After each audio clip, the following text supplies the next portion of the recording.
کے اس پہر جب انسان کی سانسیں بھی آواز بن جاتی ہیں اور کھلے آسمان کے نیچے پھیلا اندھیرا کسی اندیکھے وجود کی طرح آپ کے چاروں طرف ہاتھ پھیلائے کھڑا ہوتا ہے۔ اسی لمحے ناصر نے پہلی بار اس بچے کو دیکھا تھا، وہ بچہ جو نہ وہاں رہتا تھا نہ وہاں ہونا چاہیے تھا، اور جس کی ہنسی انسان کی نہیں تھی۔ چودھری سلیم کا ڈیرا گاؤں کے بیچ میں ایک چھوٹا سا محلہ لگتا تھا، جہاں صبح سے شام تک شور و غل اور مصروفیت کی ایک لام تناہی لہر چلتی رہتی تھی۔ ٹریکٹر کی کھڑکھڑاہٹ، بھینسوں کی گھنٹیاں، مزدوروں کی باتیں اور کسانوں کی ہلچل ایک ساتھ مل کر ڈیرا کو ایک زندہ ماحول فراہم کر رہی تھی۔ دھوئیں میں لپٹی چولوں کی خوشبو، مٹی کی تازگی، دور سے آتی ٹرالیوں کی آوازیں اور کھیتوں کی سرسبز لہریں، سب کچھ ایک حقیقت پسندانہ مصروفیت کا تاثر دے رہی تھی۔ ناصر 20 سالہ نوجوان جو کتابوں اور حساب کتاب کا شوقین تھا، اپنے چھوٹے سے کمرے میں میز کے پیچھے بیٹھ کر بیج، کھاد اور مزدوروں کے حسابات درج کرتا۔ دن کے وقت شور اسے معمولی لگتا اور وہ اپنی دنیا میں کھویا رہتا، ٹریکٹر کی گھنٹی یا بھینسوں کی آواز پر کبھی توجہ نہیں دیتا۔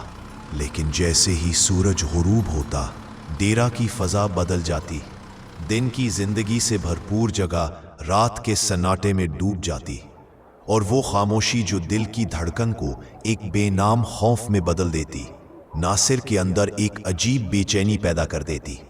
چھت کی ہلکی کھڑک، کھڑکی کا دھیرے سے بجنا یا پتوں پر پڑنے والی ہوا کی ہلکی آواز بھی اب معمولی محسوس نہیں ہوتی تھی۔ قاسم جو مویشیوں کی دیکھ بھال کرتا تھا، اکثر کہتا، منشی جی، رات کو ڈیرا ویسا نہیں رہتا، کچھ اور بھی آ جاتا ہے۔ ناصر ہنس کر ٹال دیتا، مگر دل کے اندر ایک سرد لہر دوڑ جاتی اور آنکھیں بار بار دروازے اور کھڑکی کی طرف کھینچ جاتی ہے۔ دن اور رات کا تضاد نمایاں تھا، دن زندہ اور شور سے بھرپور، رات سناٹے اور خوفناک۔ ہر چھوٹا سا سایہ، ہوا میں حرکت یا دروازے کی ہلکی کھڑک ناصر کی سانسیں روک دیتی، اور وہ خود کو کسی غیر مرئی موجودگی کے سامنے کھڑا محسوس کرتا۔ آہستہ آہستہ وہ رات کی سنسنی کو اپنے اندر محسوس کرنے لگا، اور دل کی دھڑکن اتنی تیز ہو گئی کہ وہ خود کو قابو میں نہیں رکھ سکتا تھا۔ لیکن اسی خوف نے اسے بھی کسی حد تک چوکنا اور ہوشیار بنا دیا تھا۔ رات کے پہلو میں جیسے ہی سورج غروب ہوا، ڈیرا کا منظر بدل گیا۔ ٹریکٹر خاموش پڑ گئے، بھینسیں اپنے باڑوں میں جمع ہو گئیں اور مزدور اپنے گھروں کی طرف لوٹ گئے۔ ہوا میں ایک عجیب ٹھنڈک پھیل گئی،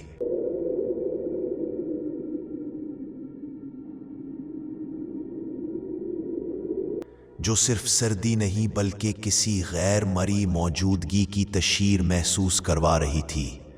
چھت کے نیچے سے ہلکی سی کھڑک، دروازے کے ہلکے سے جھٹکے، اور دور کہیں درختوں کی سرسراہٹ ایک خوفناک موسیقی کی مانند سنائی دے رہی تھی۔ ناصر نے محسوس کیا کہ یہ محض خاموشی نہیں بلکہ ڈیرا پر ایک غیر مرئی قبضہ ہے، اور ہر چیز جیسے کسی دوسرے وجود کے تابع ہے۔ قاسم جو بھینسوں کے قریب بیٹھا تھا، نیم اندھیرے میں کھڑا، اپنی سانسیں قابو میں رکھنے کی کوشش کر رہا تھا، مگر اس کے چہرے پر بھی سنجیدگی اور تھوڑی سی خوف کی جھلک صاف دکھائی دے رہی تھی۔